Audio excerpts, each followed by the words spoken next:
the open plains of the asphalt jungle. Home to many creatures great and small, and the pupping ground for one of the most clever and illustrious creatures, the plastic bag.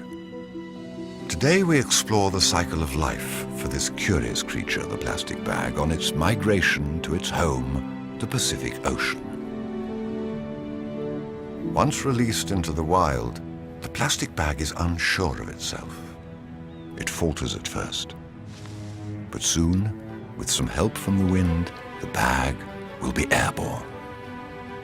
This flight will be the first in its long journey towards its final destination, the garbage patch in the heart of the Pacific Ocean. Using the wind to guide it, the plastic bag moves across the city through the air. A city park. This park may at first seem an idyllic place for the plastic bag, but danger lurks round every corner. Here it will encounter many enemies, including one of the most dangerous, park services.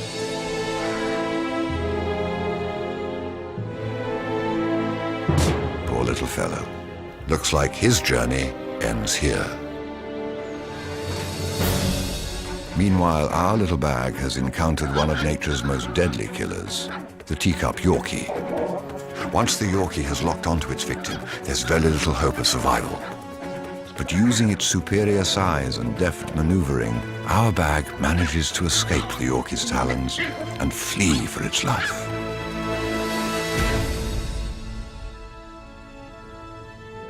Over the course of its miraculous migration, the plastic bag will cover vast distances through neighborhoods, across parks, and down city streets. It is now nightfall, and our highly advanced night vision cameras have managed to capture for the first time in history a plastic bag in pitch black. Phenomenal. The vast cement rivers of California, home to literally dozens of animals. Many plastic bags will not make it out of here. The reeds and branches will see to that. As at home in water as it is on land or in the air, the bag's natural buoyancy makes it an excellent swimmer.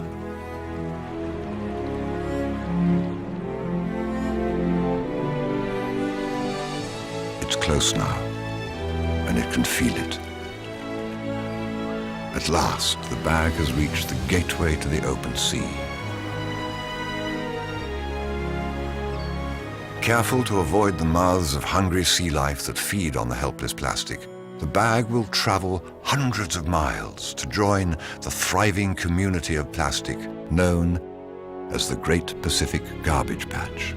The garbage patch is a veritable plastic oasis where millions of tons of plastic garbage remain trapped by the currents. It is said to be twice the size of Texas.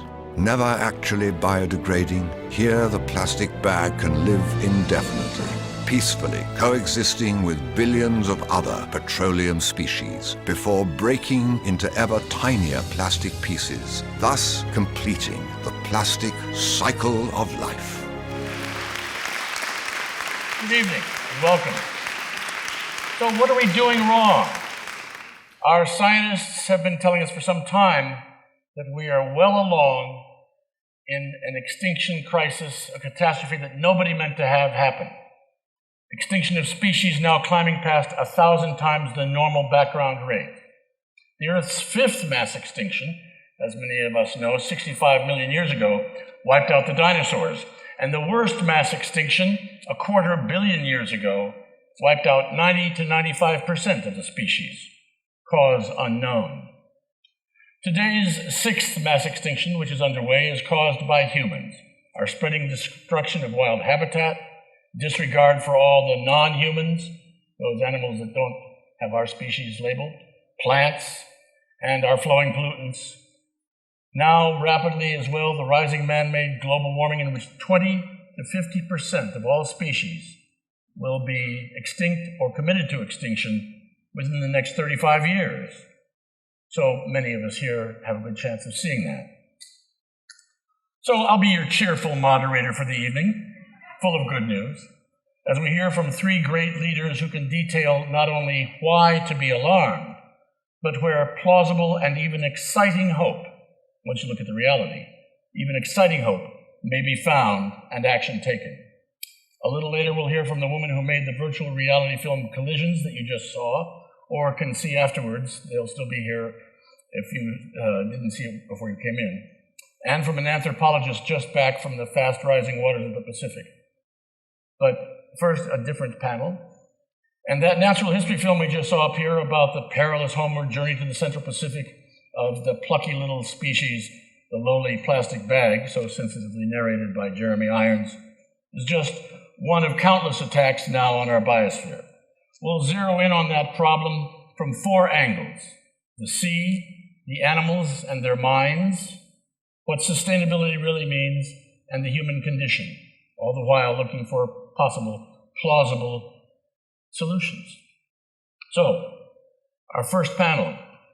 I'm proud and pleased first to welcome a woman known as a living legend, a National Geographic Society Explorer in Residence. She's an oceanographer, an author, founder of Mission Blue, a former chief scientist of the National Oceanic and Atmospheric Administration, NOAA. She's led more than 100 expeditions, logged more than 7,000 hours underwater, and set a record for solo diving below 1,000 meters. Please welcome Sylvia Earle.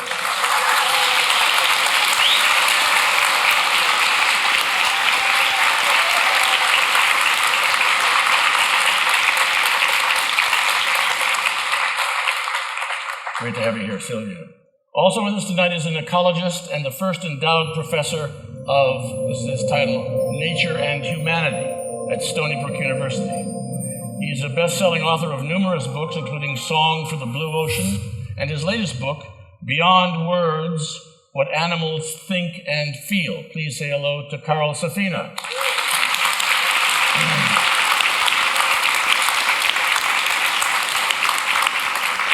And we're also privileged to be joined by the Director of Science at the Earth Institute Center for Environmental Sustainability at Columbia University, where the motto is ecology with no apology.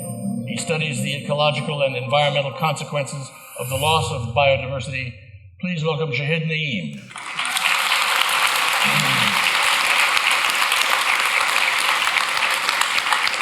Let's have a seat and get started. So, Sylvia, what was the last time you were diving underwater?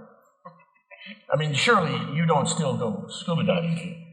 The last time I was underwater was this morning when I took a shower. The next time is next week. I'll be out in the Gulf of Mexico with two little submarines aboard the research vessel Alusha. It was for the Dalio Foundation. And what will you be looking for next week? Well, if I knew, I probably wouldn't have to go.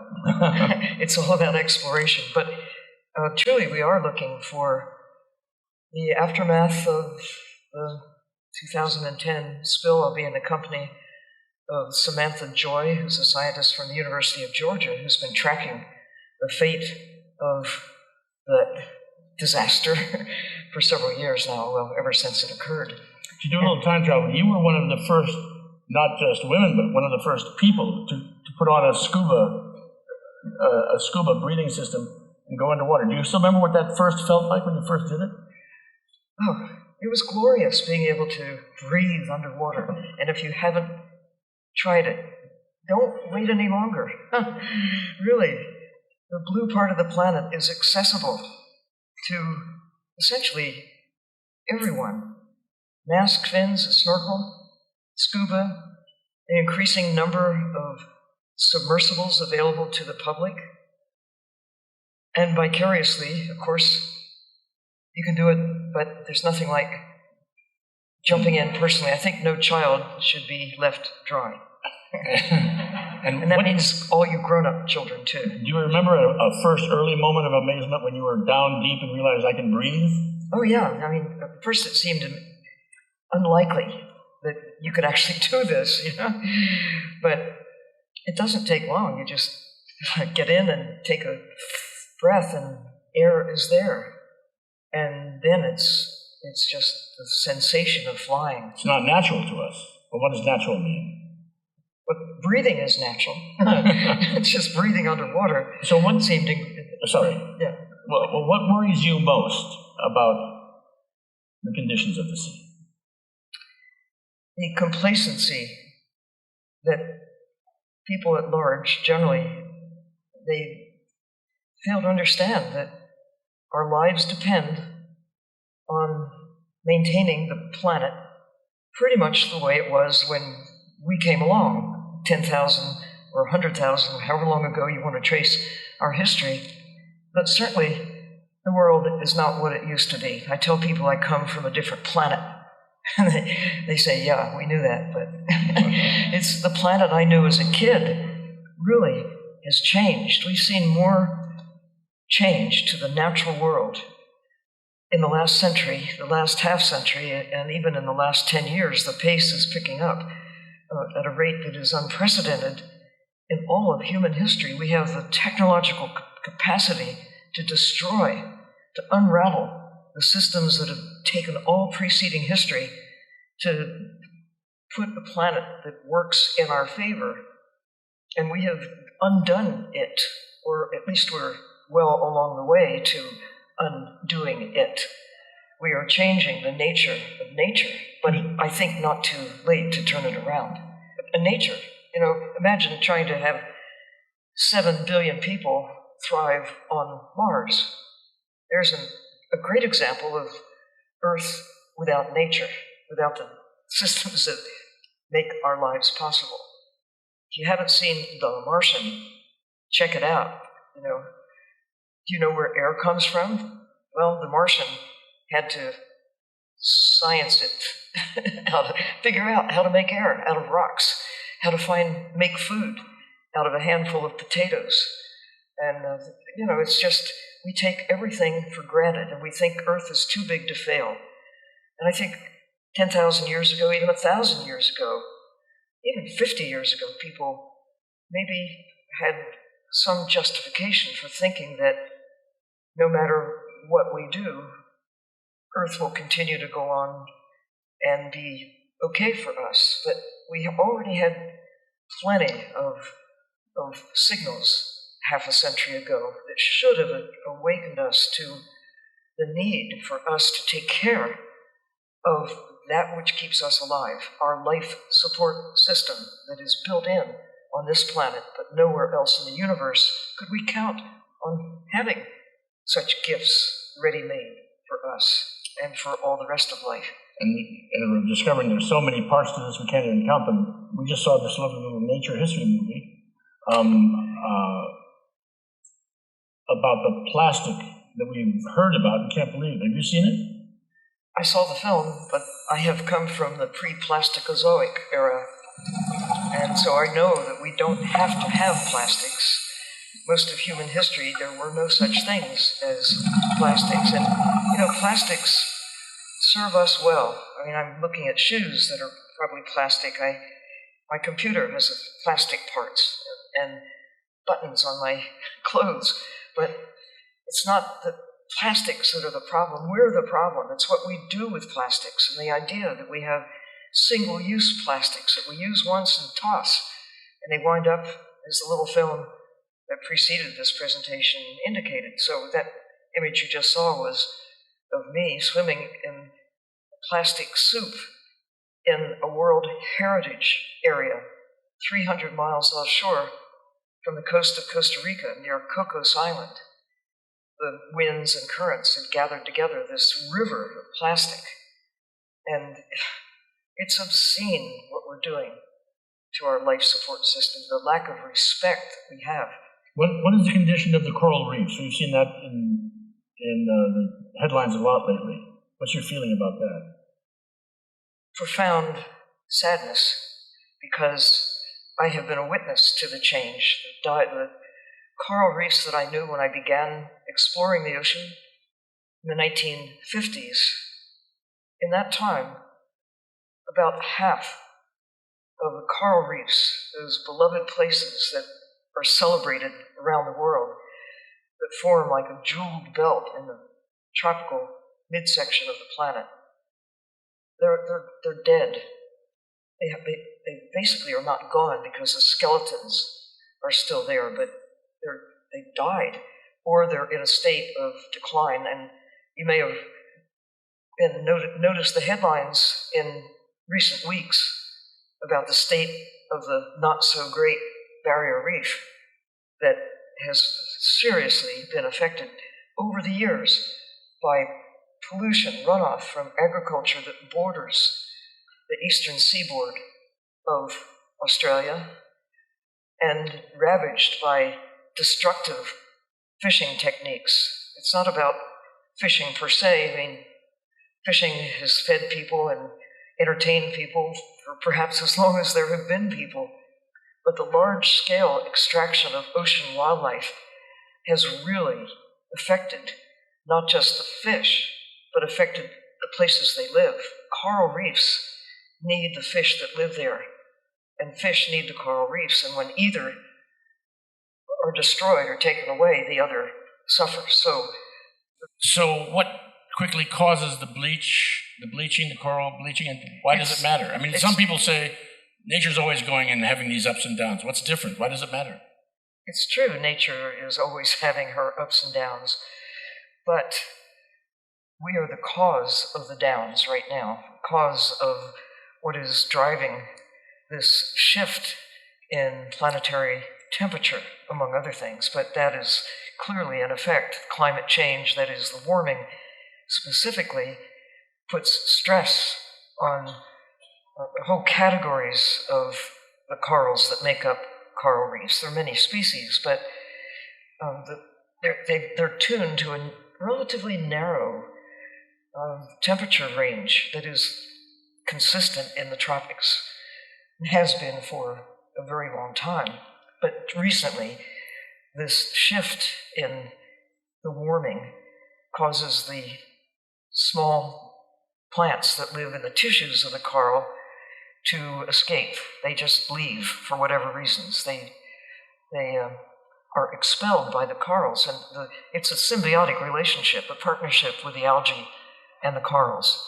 Again, the corals need the algae need the corals, and if you take the algae away, it's bad news for the corals. If you take the corals away, it's bad news for the algae that live within the tissues. And give us just one other general sense of other fish stocks that are not living near the reefs. What are the numbers like from what they were before there was a great human onslaught? Are the numbers way down in many species? Well, we got really good at catching wildlife from the sea after World War II. In the 1950s, the amount of ocean wildlife extracted for products and for human consumption was, on the order of 20 million tons, which is a lot of wildlife from systems that pre-human times had not known a predator that was able to extract on the scale that we were then taking. But consider how, armed with new technologies, satellites, GPS, sonars, the big deal is fish no longer have a place to hide. We can find them in places that previously gave them protection because of their inaccessibility. So the numbers that have been taken since the middle of the 20th century have scaled up. Their numbers have scaled down. So on the order of 90% of many of the big fish, and some of the little ones too, have been extracted. 90% Yeah. of the world's global ocean. Correct, right. I mean, and what wildlife do you like to eat? Tuna, swordfish, lobsters, oysters, clams? You look at the list. Do you eat fish? I used to. Do you eat fish? Not anymore. I know too much. And I know what they've been eating. And suppose a person has to eat fish. Are there some fish they should never eat that are most endangered? I mean, I love sardines in a tin with olive oil. Humans have a lot of choices. You should talk to Carl about this too, because he has witnessed the same kinds of changes that I have. And, I think we could get away with taking some, find a place for ourselves within the natural systems. We used to take a lot of wild birds, too. We used to take a lot of wild buffalo, too. But we overdid it. We've overdone it with the wild fish to the point where it's not like starting 50 years ago. We're starting now. Well, it's hard for us humans who have lived on the land and just looked at the great ocean to think that they matter, have feelings like fuzzy, warm mammals.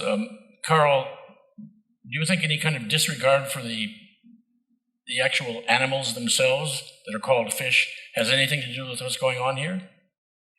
It has something to do with what's going on, but we have disregard for almost everything if we want to exploit it. We have disregard for people from other cultures when we want to exploit them.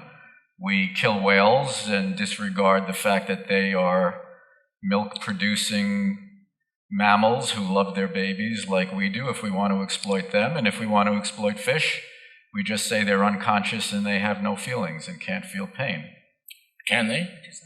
Yeah, I think fish can feel pain, and they have pain receptors. They're probably the distribution of the pain receptors is different than it is with us. They seem to have more pain receptors on the rear edge of their body, where they're more likely to be hit by something than they do, around their heads and stuff like that. But they feel pain. What they certainly feel all the time that we're attacking them is panic, alarm, stress, and shock. So that you can just clearly see by the way that they're reacting. But we have this feeling of this great abundance of fish from the sea for us humans. Well, I don't know why you have that feeling, because it's not really that way anymore. It's not that way anymore. I mean, when I was born, there were half as many people as there are now, and many parts of the ocean that are totally intensely exploited were, barely tapped at the time, and now we have a lock on more or less everything, and we've just seen over the course of our lifetime things that were totally abundant when I was young are scarce now, and a few things that seemed to be gone when I was young have recovered. But there are, I would say that the overwhelming global tendencies for some of these major things we're talking about is that the trends are extremely worrisome, alarming, depressing, distressing, and entirely our fault. And we with those that we see in the places where we have addressed the problems, we see that they show recovery trends, and there are some enormous successes. The predatory birds that were just about totally wiped out by DDT when I was young and living in Brooklyn or on Long Island, ospreys, peregrine falcons, bald eagles, those things are very much recovered. I watched them fall apart. I've watched them recover. But now we're watching really, really big systems falling apart also. I think the scale is different now, it seems like. And it's entirely because, humans are wonderful things. We have a sense of the universe. We have a sense of our place in nature. This whole museum has always been my cathedral, and that's great, but we're too much of a good thing. Sylvia, you still seem to have some hope. You have hope spots. Tell us about those around the world that you've designated. We're talking about the ocean now. When we take action to protect species, turtles, whales, birds, and single them out for protection, recovery may be possible. No guarantee. There are examples of failure as well as success. But it also applies to ecosystems and places. And we're in the centennial year of national parks. What a great idea it has often been observed to have national parks.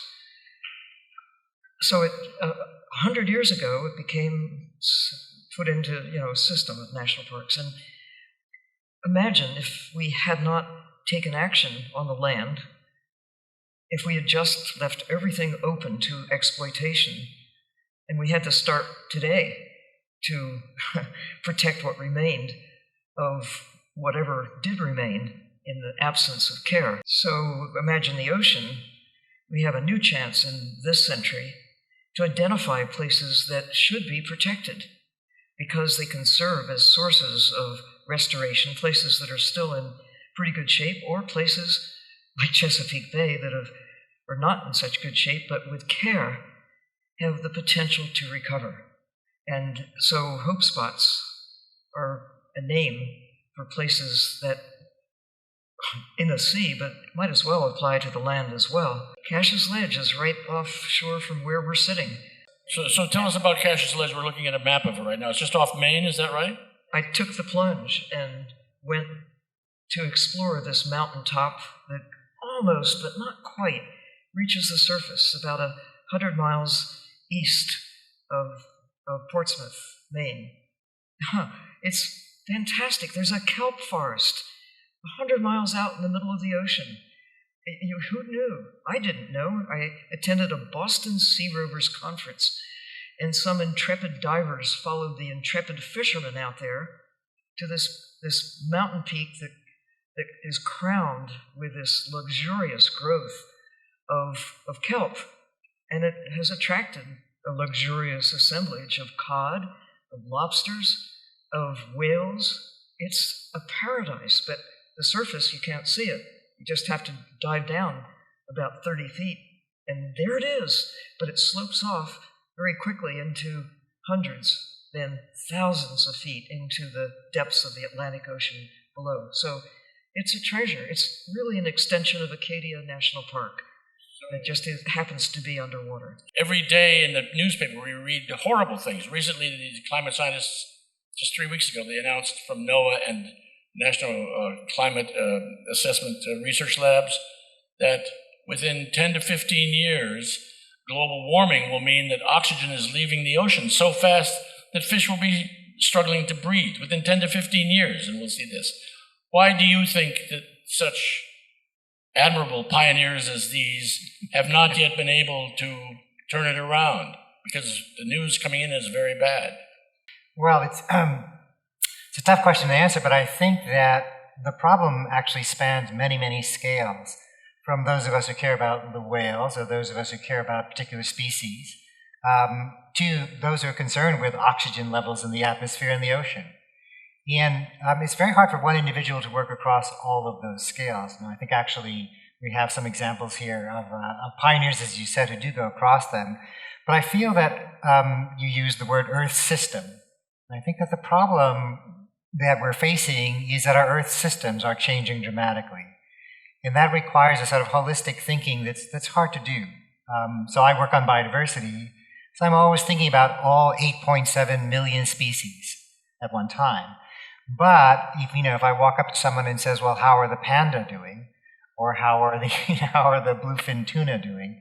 Then I have to reduce my conversation to that scale, because that's what they're interested in.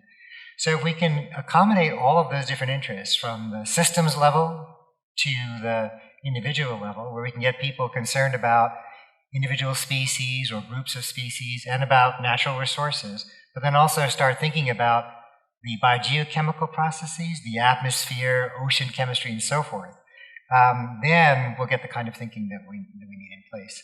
I don't know about the rest of you, but I partly became an ecologist because I didn't like chemistry. Right? So now I actually have to teach chemistry, and I've learned my lesson.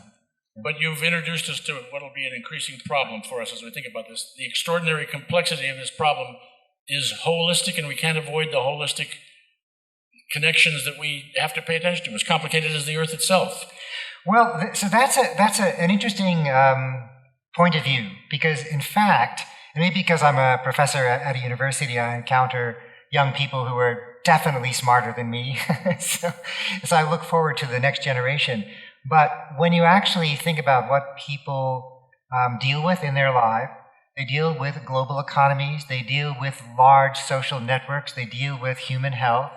And I actually think that the level of complexity that we say that the biosphere has is actually no greater than many other things that we're quite used to talking about. This science festival, for example, very often has discussions about quantum mechanics and cosmology, right? And, if we can actually learn so much about Mars, I don't really see that we can't also do the same for the Earth. It's not that complicated.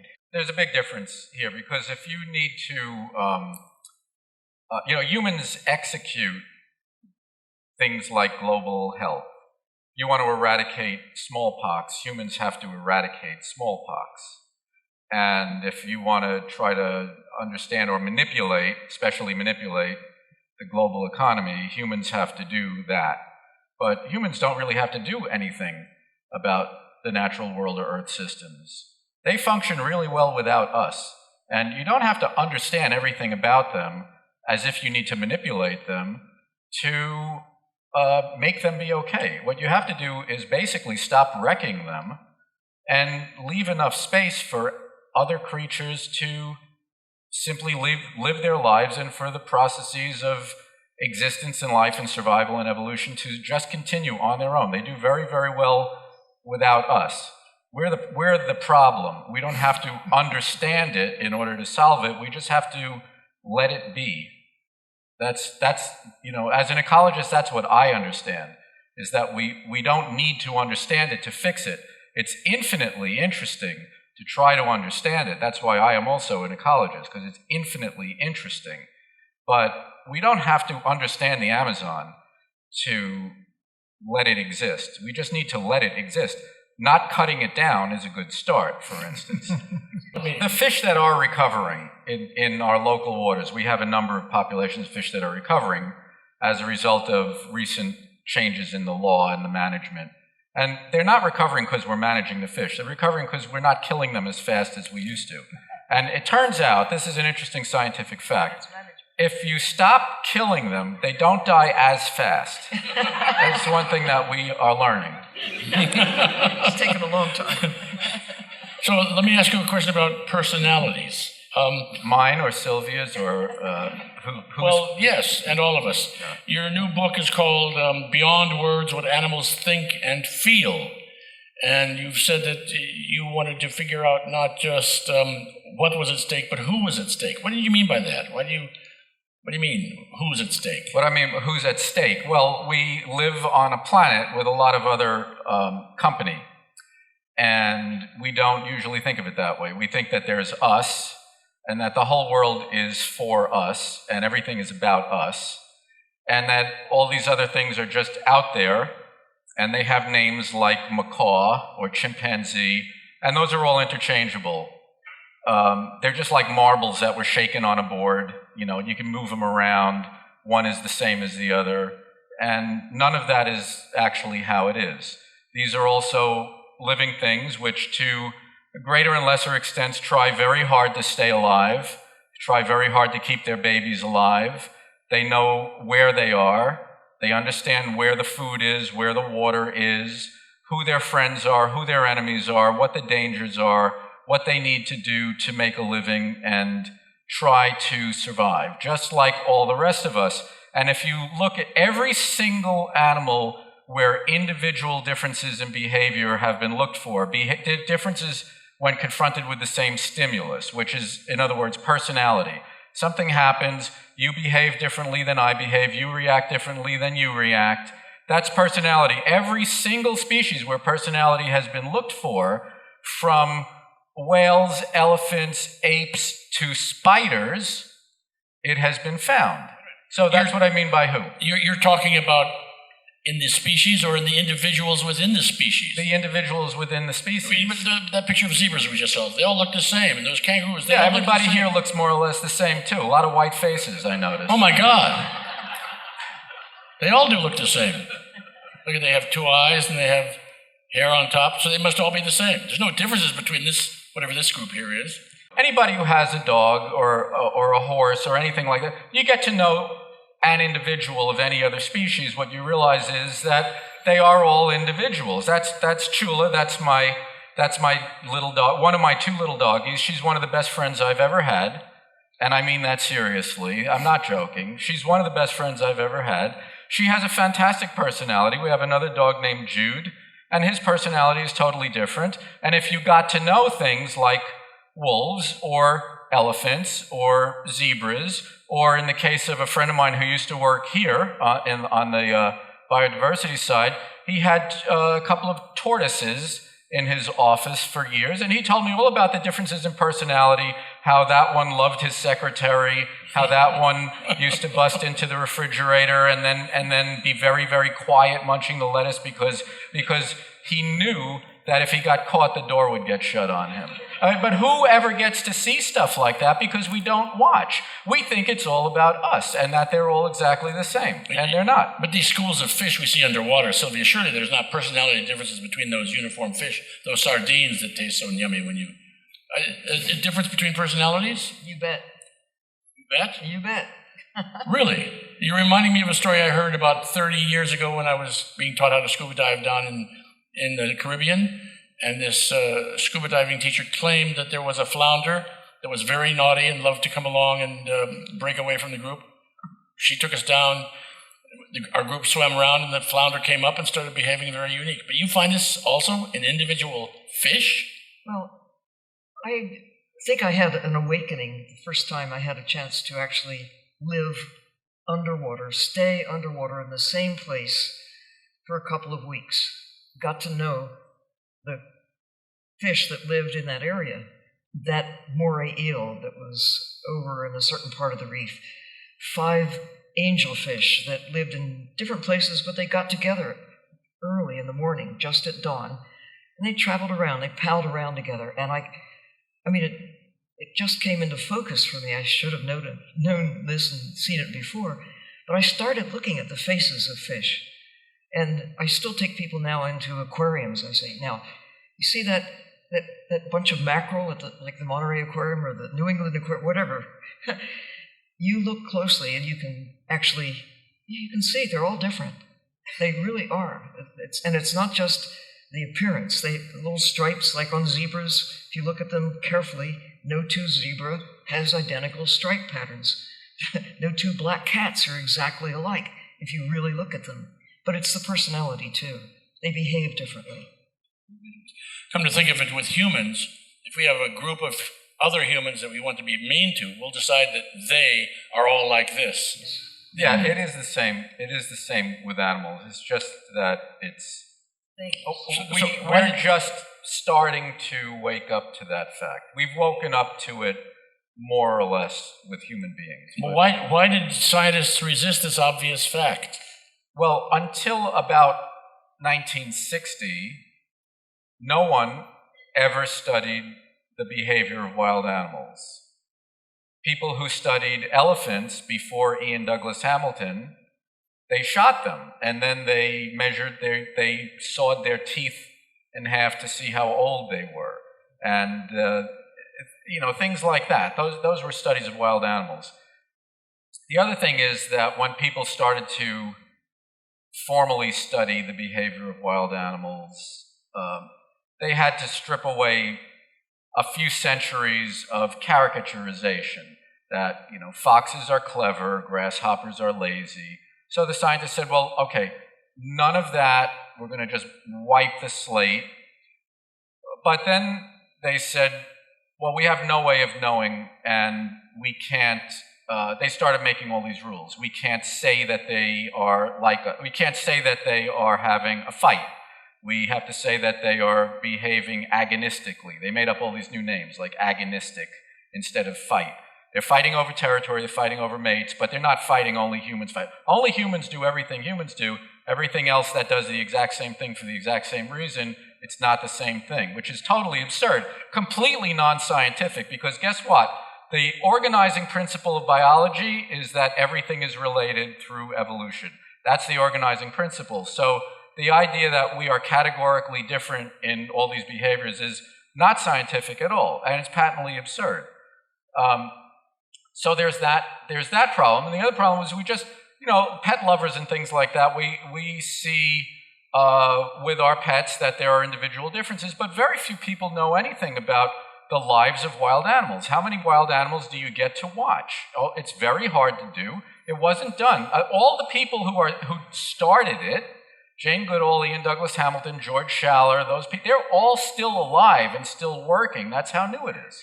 You did something with the wolves?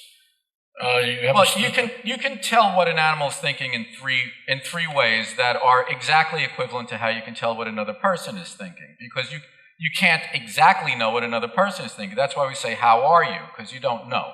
So with other animals, there's basically three ways. There's evolution as a guiding principle.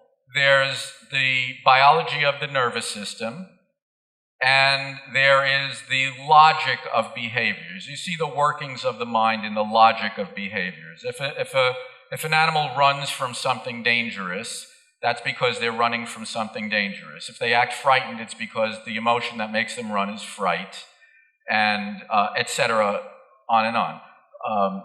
There's plenty of examples of all of that. Now, with the wolves, you can really see the lives of individuals in the stories of simply the wolves of Yellowstone Park, because in Yellowstone is the only place in the world where wolves have, in fact, been watched through the course of their lives. And there are fantastic stories about individual wolves. There was a wolf, number 21. He was called the super wolf. He distinguished himself from other wolves because his behavior and his personality were extraordinary. He lived at a time of very high density in the population. The wolves had lots of encounters with other packs. There was a lot of fighting that went on. And this one particular wolf, 21, never lost a fight, but never killed a vanquished rival. Both of those things are unique. No other wolf ever did that. He died on his own terms of old age by walking up to a rendezvous site where they used to wait for their pups, and he laid down right there and he died while the rest of the pack walked away across the valley. No other wolf ever did anything like that. He was mated to an extraordinarily aggressive female wolf who was very abusive to her own daughters. A wolf pack is just a nuclear family. The alphas are just the breeding male and female, and the rest of the pack is their children. When the children become adolescents, they leave to try to get their own footing in the world just like we do. That's why we have wolves in our homes in the form of dogs and not chimpanzees, because they live in nuclear families and chimpanzees don't. Wolves can live with us. That's why we have them in our homes. So this very abusive female was murdered by her own daughters one night when she was on her way to a daughter's den, probably to kill the daughter's pups. And she did that once before, and they weren't going to let it happen again. No other time has that ever been observed. There was another wolf that they called Casanova, and he was a very flaky male wolf who specialized in sneaking affairs with the daughters of various packs, and he would always run away from fights. Later in his life, he became the alpha of a pack. He inherited the alpha position because a male died, and he stayed. He died fighting in defense of his children and allowed them all to escape that fight and live. Wow. So you see the trajectories. Now, these wolves that are on here, this is a male named 755. He was shot by hunters. He was the mate of a very famous female wolf called 06, the most famous wolf that has ever lived, the only non-human that ever got her own obituary in the New York Times. She was shot when they wandered out of Yellowstone. He was shot a few days later, and that was the most stable pack in the park at the time. And everything fell apart on them. The trajectory of all the children's lives totally changed. Right. This is the local news. I was listening to it just last night at 5 o'clock. In other words, I'm getting the general idea. You're finding enormous variety, personality, intelligence. Right, and that's among what I all mean these by animals. We are defined as individuals by our relationships to other individuals And so are many other kinds of creatures, to the extent that we never have suspected before. We're just starting to learn, and that's really the frontier of our whole relationship with the rest of the living world, as far as I'm concerned. All right, Shahid, your work is on environmental consequences. Finally, you get to say something. I'll shut up. Well, he's the systems guy here. Your work is on the environmental consequences of the loss of biodiversity. How in heaven's name can you measure that when we don't even know what and how many species exist on the planet? We keep hearing that we only know about 20% of the species. Well, there are lots of things we don't know very much about, but we still go around and measure them. So we can measure the temperature of a body or an object or a liquid, and we don't actually know very much about each of the individual atoms or the vibrational energies of the electrons around them, but we have this number. We can say, in general, this is hot, or in general, this is cold, without worrying about all that complexity. We can do the same thing with all of the stars and planets in the universe, and we can do the same thing with the biota. But when I hear talks like this about, and these are pictures I took, which is, hard for me to think about, because I grew up in Brooklyn and in Bedford-Stuyvesant, and to me, nature was something you'd see on television, but so was Star Trek, and if I had my choice, I'd watch Star Trek, right? But at some point, I went to a rainforest because a professor took me there. And I've always seen biodiversity as the full collection of all of the organisms. I think of the world as a 1 trillion-ton system. That's just the carbon. It's probably 100 trillion tons if we were to throw in some of the other elements. And thinking about what you said, 500 billion tons of that 1 trillion-ton system are microbes. And I'm sure each microbe has its own personality, all trillions of them. But my concern is that, I can look back and think of that 500 billion tons of mass of microorganisms and recognize that they are absolutely critical to the environment, to the air that we breathe, to the stability of the system. Marine, terrestrial, and freshwater, doesn't matter. Right now, we have molecular tools which are allowing us to see the microbial communities in ways that we've never imagined we could do even just 10 or 20 years ago. And the ocean is amazing. The microbial diversity in the ocean is staggering. The sad thing is you don't actually see these things. There's just sequences of DNA. And I actually started to go down the path of studying microorganisms because I was feeling guilty, because when I traveled, I mostly was interested in the lions and the zebra and the birds and so forth. And I never really saw the microbes. But to be honest, when I realized that would mean a life of studying sequences on the computer or looking through a microscope at little glowing dots, I still sort of stayed working with the whole system. But many of the environmental things we've been talking about, like ocean acidification, which can contribute to the demise of many of our coral reef systems, climate change, much of this has to do with the dreaded biogeochemistries, like taking 3 hard birds and putting them together. That's what scientists love to do.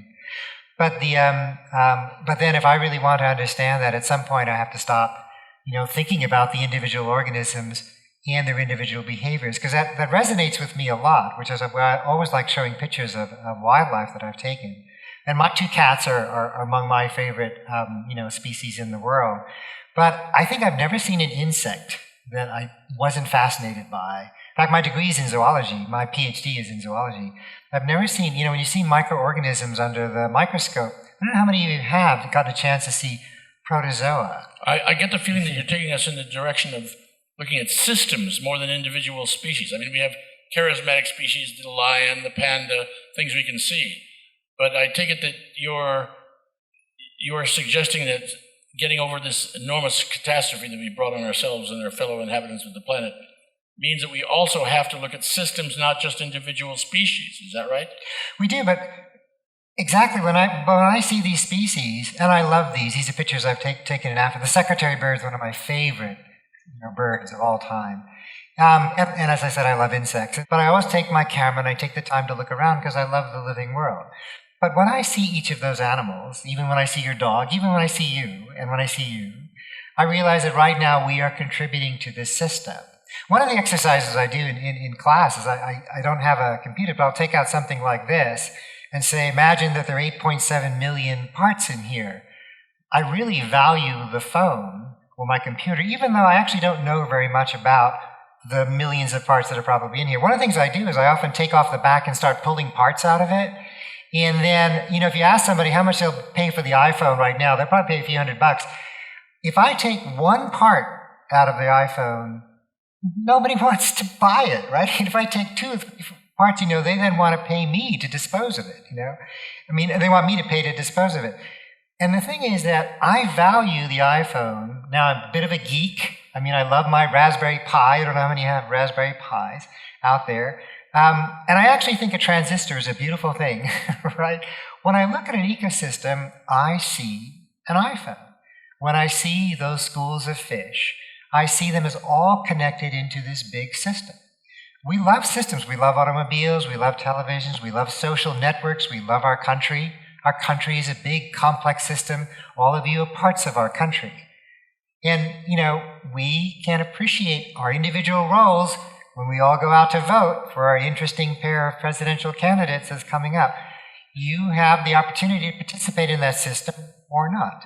And that's why I really think that you have to struggle to retain the power of appreciating the individual sort of miracle that every organism is, including a virus in the ocean, to the system itself. Well, I believe we have a chart that talks about the functional biodiversity, functional diversity, in fact, in general. Explain this to us, because I think you're bringing us towards how to think about all of it at every scale all at once. That's the trick, isn't it? I got a chance in 2012 with my colleagues to write a review paper for some 20 years of research that had been going on trying to connect biological diversity with the biosphere and all its biogeochemical processes. And so since they let me make this picture, I actually sat down and had great fun of doing a drawing, because, we all love to draw, right? And so what that image is trying to capture is what was said here: all organisms are related to one another by our evolutionary history. I find incredible pride in that. I'm surprised how some religious conservatives find that awkward. I actually find myself to be really proud to be related to the tardigrade or the vestiminifera or the zebra or the priapulid, more so than I do my brother. I hope he's not here, right? I'm really proud of being related to them. And then, there are these environmental filters, as they're called, that then determine where organisms are going to be, right? So fish, of course, will be in marine systems, but you'll find organisms that are adapted to the cold, living in the polar environments, organisms that are adapted to tropical or dry systems, living in tropical rainforests or deserts, and that's what this is trying to show. I'm not quite sure what I'm looking at yet. Tell us because people here can't see the small... Okay, you can't see what is it in general a picture of? Okay, so at the very bottom down here is the evolutionary tree of life, and all of the organisms are connected by that. They then are spread out over that 3.5 billion years of history. They wind up being spread out over the planet depending on where they're best adapted to. And that's the next layer up, where you see the bat all the way on one side, all the way to a marine organism on the other, and a bunch of other plants and animals. And microorganisms, perhaps they're there as well, but hard to see. And then you assemble them all into systems: tropical systems, desert systems, polar systems, marine systems, whether they're intertidal or coral reefs. And those systems are like the systems I was describing before. They're the ones that are taking what we call inorganic compounds, carbon dioxide and nitrous oxide, and basically all of the elements of our world, and making them into complex organic compounds, and then also turning them back into that. And so that's what the upper part is showing. If you look at the diversity of life, it actually is connected to the greenhouse gases that are in the atmosphere. So what this has to do with being stewards of all of this life, which we want to be, which is why we're here, it's just making us aware of how very interconnected it all is? Yes. And so that's why, again, differing with my friends here, I actually feel that we do need to know about the system more, not a lot, but enough. So when I graduated, I didn't have a job, so I went and I bought a little sports car because I was irresponsible.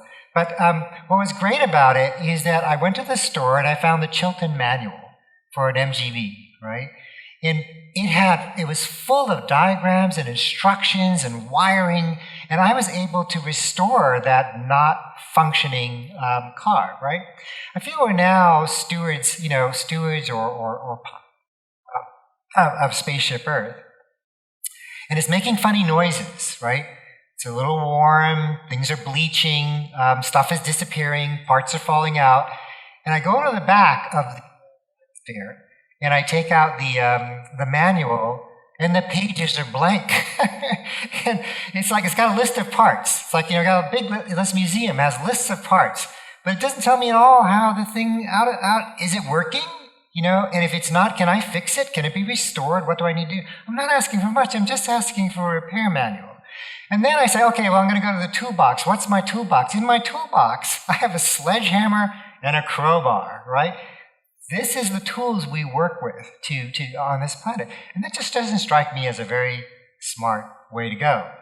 What I and my colleagues who study the relationship between biodiversity, that biologically complex system there, and the atmosphere and the lithosphere and the hydrosphere, is trying to understand how all of those parts together make that system function. So somebody asked me, he said, you're kind of an angry fellow. They said, what is it you want? I said, I just want a blueprint of Mother Earth. That's all I want. And I said, I feel if we have the human genome, if we're getting pretty close to mapping out all of the stars, if we're able to do pretty fantastic things like landing a small robot on Mars and talking to it, I think we could get a blueprint of Earth. Why not? We're part of it. Well, my goodness, because usually when we hear about this, thank you. This is beginning to sound exciting as hopeful, because it's a big problem. It's an enormously complex problem. And up until now, people who don't want us to think about this say, oh, it's too complex for humans to understand. But you're telling us we can get our arms around it. After all, Ed Wilson and others have started the online encyclopedia of life, and the aim is to get every single species online and detailed so any middle school kid can go into it. It's a fantastic resource. In fact, we did the Census of Marine Life. 10 years, funded in part by the Sloan, but also by NSF and other foundations. They just spent 10 years, I think, right? So with education, the human race could manage this. Yeah. That's very important. With caution, because that 10-year census of marine life did a great job of showing us what we don't know. That's very true. It was great at cataloging what we do know, but it also gave us a glimpse of how much more there is to know, especially in the ocean, but it's also on the land. We're finding new things in Central Park, for heaven's sakes, when you start looking. A new species of frog in Central Park. How about that? A new species of frog in Central Park, right, indeed. So let's take a moment. The thing that worries me about the idea that, well, look, you didn't need the manual in order to know not to drive the car into a wall. Right? You don't know me very well. Right. So, okay. Perhaps that may be true. Maybe that's a bad example. I'm all for learning everything we possibly can learn, because that helps us appreciate where we are, what we have, and quite frankly, it gives us more perspective, and it puts us in a more realistic frame of mind about what we are and are not here. But a lot of people seem to think, and I've heard this for a long time, that we need to know more before we can address these problems.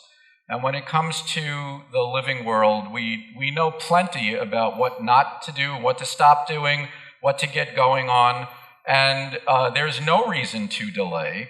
We're way behind as it is. We're creating problems faster than we can possibly fix them. And we understand mostly why we're creating those problems in the broad stroke, even though we don't understand a lot about the system. So while I want everybody to understand as much as possible about all these systems, glorify in it, respect it, enjoy it, understand it well enough to give good advice about what to do and not do, yes, absolutely, but not wait at all. not wait at all, because the time for action on a lot of things was decades ago. So that's, I think that's the tension here and the points that I think we're both sort of And I'd like now to grinding bring at some a little more bit. cheerful bad news in on top of all of this. The news about global warming is rapidly getting worse and worse. It's not the elephant in the room, it's the elephant we're all inside of. And every species is affected one way or another by global warming, and as we said at the beginning, it's accelerating extinction rates very quickly. There could be a runaway process at any moment in which there's so much heat that it starts a tipping point of accelerating heat that we can't control. So aren't we out of time on this? Let me just ask one narrow question about this, for example, to think about possible solutions for a moment. There's a lot of talk about stopping the carbon emissions. We hear a lot of talk about biofuels as a way to eliminate the addition of carbon to the atmosphere, which means it'll warm up faster. Shahid, what do you think of biofuels? Well, so I have a peculiar perspective on it in the sense that I think all of us really would like to be more green, as we say, in our activities, so we lower our environmental footprint. But the thing about biofuels is we already know that things like ethanol made from corn or cord grass and so forth, or sugarcane, actually releases more carbon into the atmosphere. But that aside, I guess my pet peeve about this is that, I was in India last week, and flying back, I'm very impressed with Air France and its French food, and the airplane, which is actually fueled, excuse me, by this really clean, clear liquid. Sorry, running out of water. Oh, is this my water here? And when I think about it, that fuel actually is just dead plants. I mean, we are in our planes, in our cars, and in fact in our weapons of destruction. The fuel we're using actually is just a bunch of dead plants. So we talk about decarbonizing the energy sector. I think that's what we really want to focus on. It's controversial because, nuclear energy doesn't involve carbon, but do we want to go down that route? But you saw pictures of windmills, and there are potential for wave power, potential for solar power, and so forth. I just think that biofuels is keeping us in the burn the dead plant syndrome. Right, so it's more of the same mistake we'd be making. Yep. And the coughing has been going on a lot in New York City lately because of pollen, which has been higher than ever, and we had it anticipated by scientists about 5 years ago that pollen was going to get much more difficult than it is right now. So I think I just got choked up about your sad words about the climate change. That's another one of the problems. What do we do about how bad the news is? We have to figure out how to look at it and figure out how to organize all the things we know we need to do to stop it. Sylvia, what is your best hope in terms of what we can do about it? In fact, let's look at something that Ed Wilson has been pointing out to us, who couldn't be here tonight. Gorongosa National Park in Mozambique, where he's put a lot of time in lately, is under the guidance of E.O. Wilson and others. The great national park was devastated by war. Its animals nearly wiped out, is being restored. And now you give nature half a chance, and it's turning out they come back, right? Well, you can go too far, but giving nature a break is the smartest thing we can do. Protect what remains of the natural systems that are working, restore what we can. It's so logical when you truly face up to the problem. Ed Wilson suggests at least half the Earth should be left alone. Let nature do her thing. Let the life support system function. Respect the ocean as if your life depends on it, because it does. The most important thing we extract from the ocean or from nature generally is not the wood from trees or the fish from the sea. It's our existence. That's what we extract that is of the greatest value. If you like to breathe, you will listen up. Right. That's what it's all about. Well, So Ed Wilson, on his 80th birthday at the World Science Festival a few years ago made the comment that we're letting nature slip through our fingers. What he's really saying is that nature could let us slip through hers. Right. We often hear the phrase, we've got to save the planet. But the truth is, the planet's going to be just fine. It's zooming back up to greenhouse conditions, which it's been in before, and it likes very much. And if a lot of species disappear, it'll evolve some more, but we won't necessarily be there. Well, all right. Now let's bring out two more participants. Many of you had the chance to see the virtual reality film Collisions before the program began, and you'll be able to see it afterwards if you didn't see it already. So she's an acclaimed artist and director known for her immersive installations and films which explore the connection between people and the natural world. Please welcome Lynette Wallworth.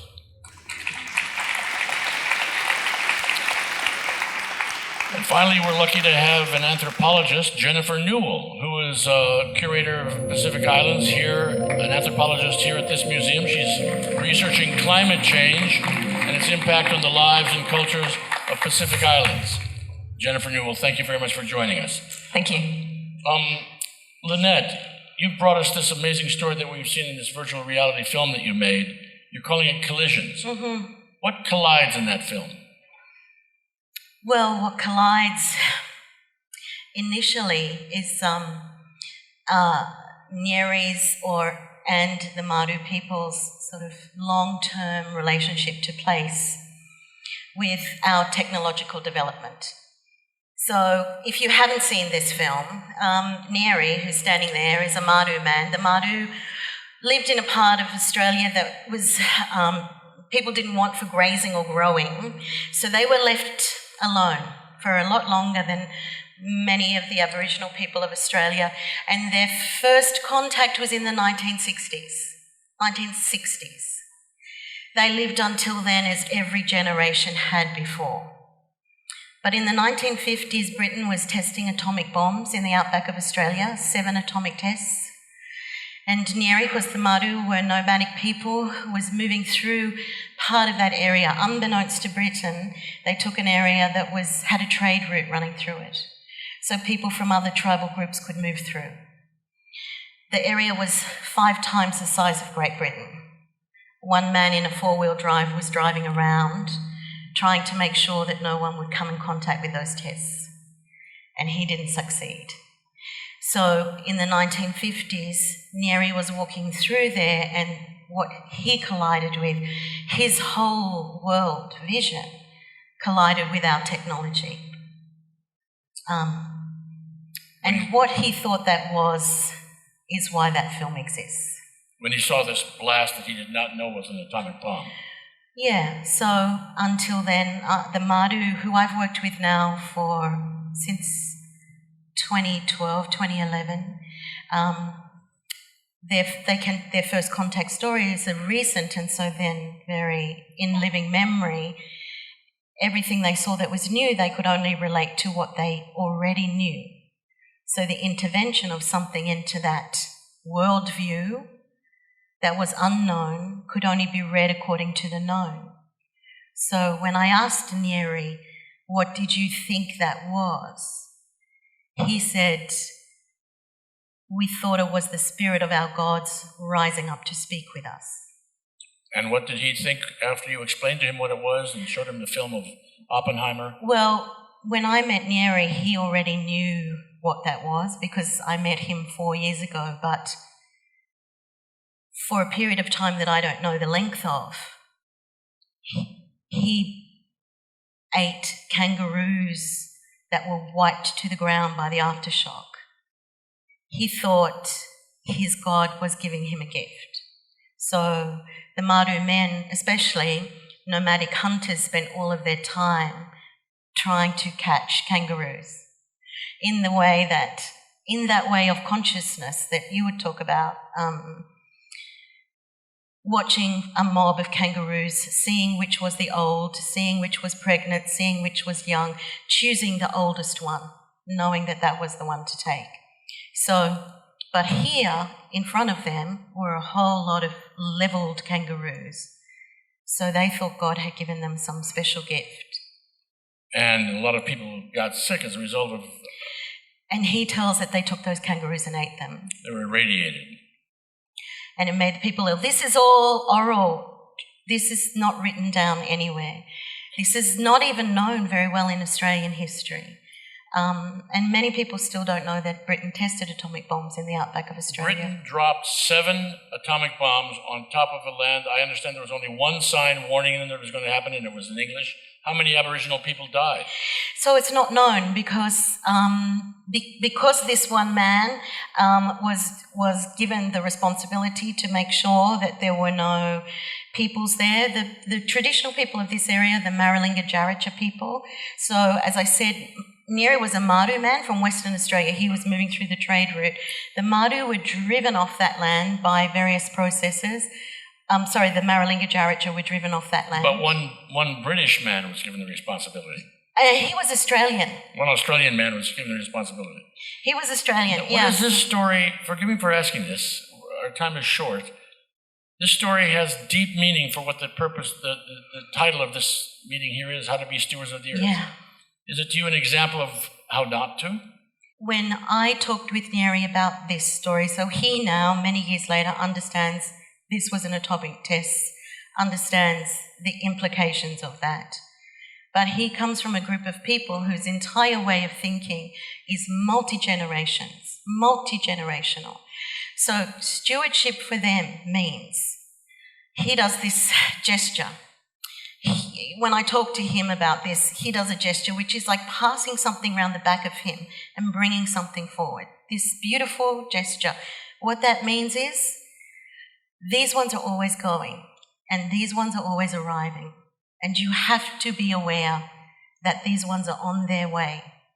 Their whole way of thinking is about the ones who are on their way. And that's what he says in this film. So to drop an atomic bomb that's going to irradiate the food sources, the foliage, the land for thousands and thousands of years is idiocy to him. It reminds me of the Iroquois belief that you always have to be thinking about the 7th generation in the future when you make any decisions of any consequence, because they're on their way. And everything that everyone on this panel has been talking about makes sense from that perspective. How much you take, what resources you leave. If you think in terms of 7 generations or 70, then you are careful about what you take and what you leave, because you want everything to be maintained. And that's why I'm interested in working with the Madu, because their way of thinking embodies this long-term generational thinking, which means they use their resources very, very carefully. All of the profit-minded bankers and investors who are putting big constructions and other obstacles in the way of natural growth on the planet might not be so inclined to listen to him. No, certainly not. And they right now have to deal with a mining company. There's 200, at the moment that I know of, there's 200 leases on uranium mines in Australia. So more extractive resources, as soon as that resource starts to rise in its worth, the digging up the country will happen for another resource. These people are saying, no, we don't want that thing touched. And it's also one of the, if not the largest coal exporting country in the world. Yeah, and we've just allowed another coal mine that's going to impact the Great Barrier Reef, the Adani coal mine. The dredging of that coal, moving through close to that reef. So we have a lot of responsibility in this country to try and take more care. It's such an enormous problem, the enormity of this all over the place, and we're just touching on a few of the points around the planet, in animals, in the sea, in the systems, from the large to the small. Jennifer, you've just come back from the Pacific Islands, from Guam. But also, I remember in 2009, I was interviewing the Micronesian ambassador to the UN, who was pleading with everybody before the Copenhagen conference to cut the limit of emissions at 2.0 above pre-industrial. And he said it was never going to happen. And he looked at me and gave me the most poignant soundbite I've ever captured on camera, where he just looked into the camera and said, the world has written us off. That was Micronesia 7 years ago. What can you report to us about what's happening in the Pacific Islands?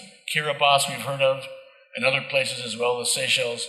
What do you have to tell us about all of that? What's happening with the rising sea levels, which, by the way, recent science says is coming much faster than we thought, quite possibly 6 meters?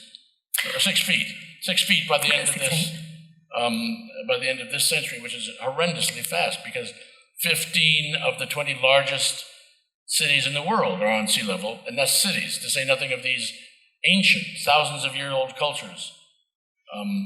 What do you have to report to us from the Pacific Islands? So I can report a lot from the Pacific Islands.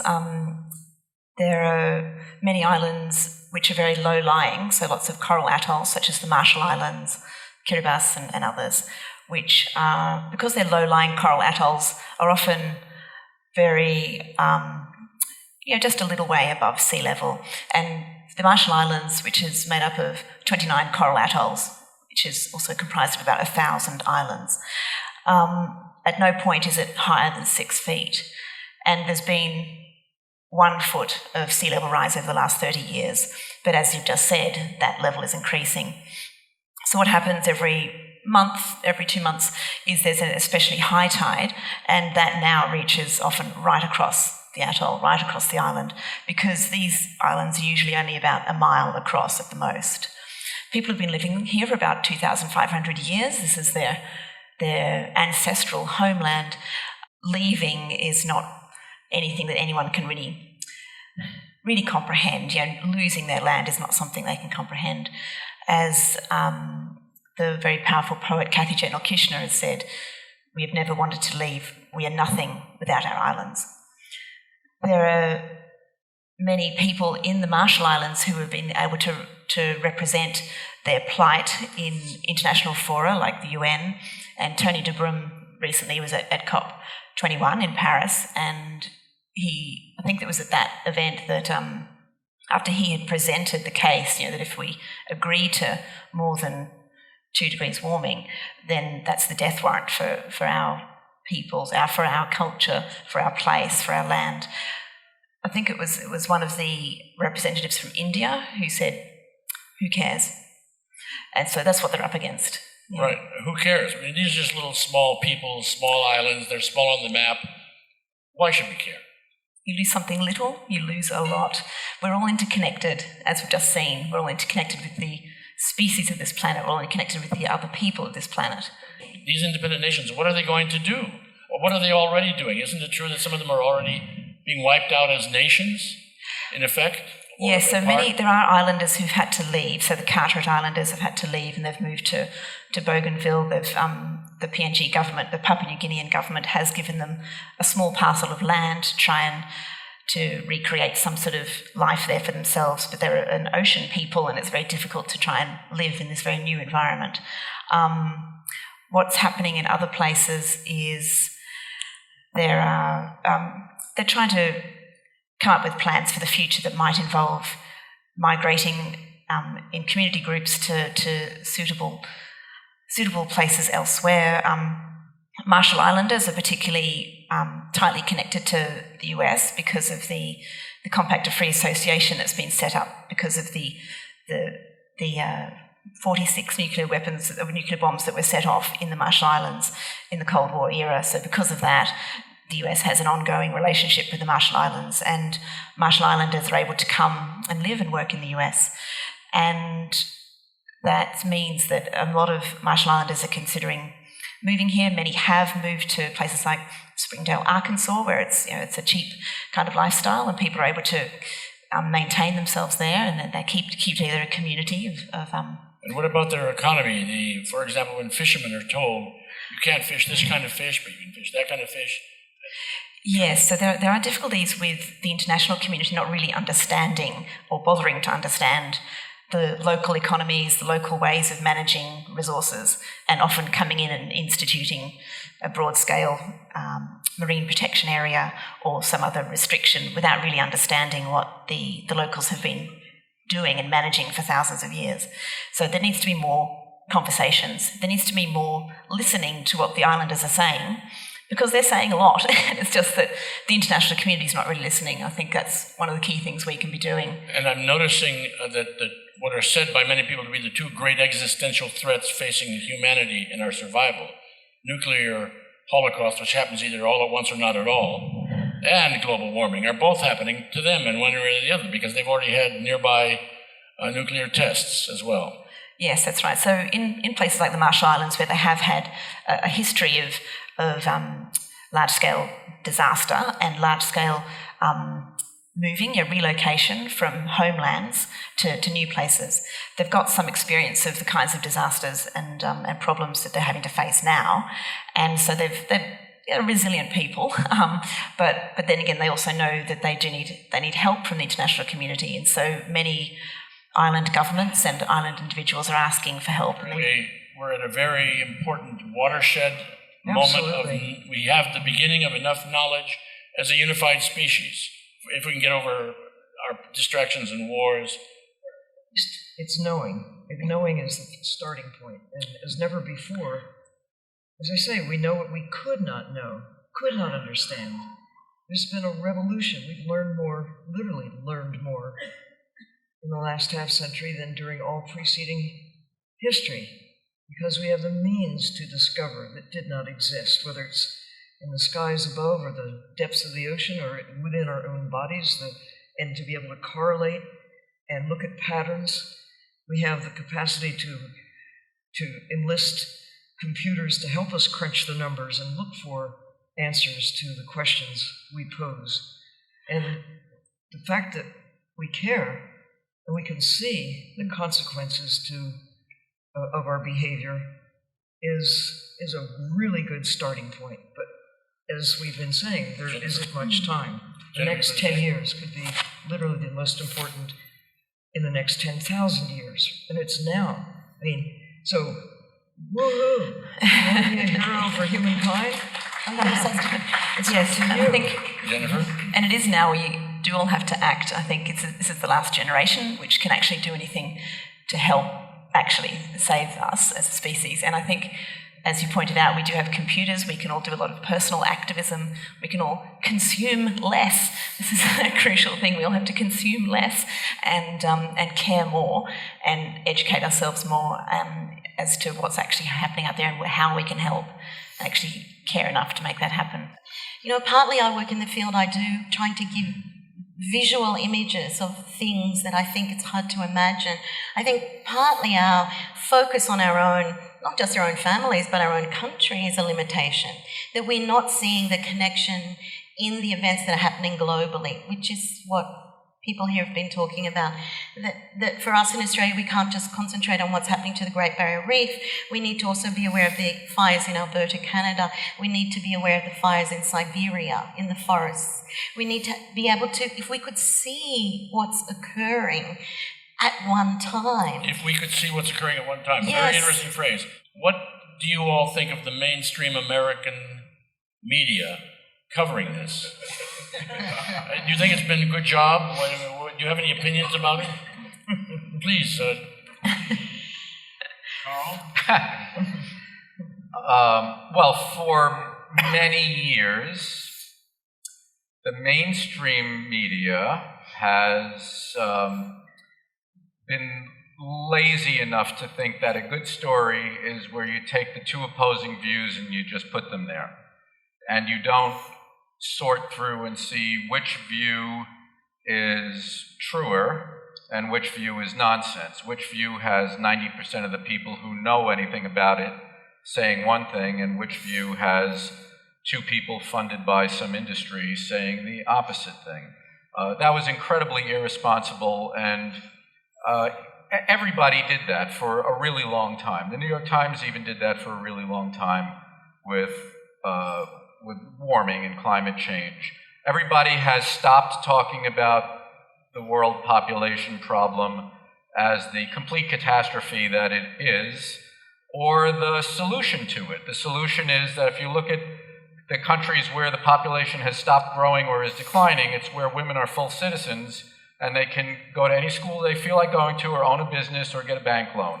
That's the solution. You don't have to know a lot about ecology to fix that problem that way. No one talks about it. No one knows that this is what works. You just look at it. If we could only see, that's the mosaic we would see. You solve that injustice, you solve the whole problem with the rest of the living world. It's unbelievable, but nobody sees that or looks at that. And as far as what now counts as the mainstream media, the incredibly partisan echo chamber that was enabled when Reagan did away with the fairness doctrine that treated the airwaves as the public property, that's just a total disaster and a total joke, and it's gotten us where we are. It's gotten us exactly where we are. All right, we're just about out of time. Shahid, last thought from you, a quick thought about what do we do about all this? Well, I think you used the word, I agree with you. You said it really well. I actually think that this generation is an amazing generation. It's empowered like no generation before it. We have the knowledge, we have the tools. But what you said was that we're distracted. And that's where the media, I think, plays a role, because the media feeds that distraction. I mean, once we focus on something, we can do amazing things. But if we're distracted, we won't get it done. Sure. Listen, I'm afraid we're out of time. Our guests will be here for a little bit. If you have questions for them, please come up and ask them, buttonhole them. That's what they're here for. I'm sorry we haven't had more time to listen to it, but we've been hearing about a general problem that we're all wrestling with, because if you just look at the newspaper today, the columns today describing how grave this onrushing complexity of a disaster is, we know that we're just beginning to figure out how we're going to get organized. All right, well, folks, Carl will be signing books that you can buy over where the bar was, and our experts will be here as long as they can possibly stay when you buttonhole them and ask them what you want to ask them. Thank you very much. Thank you.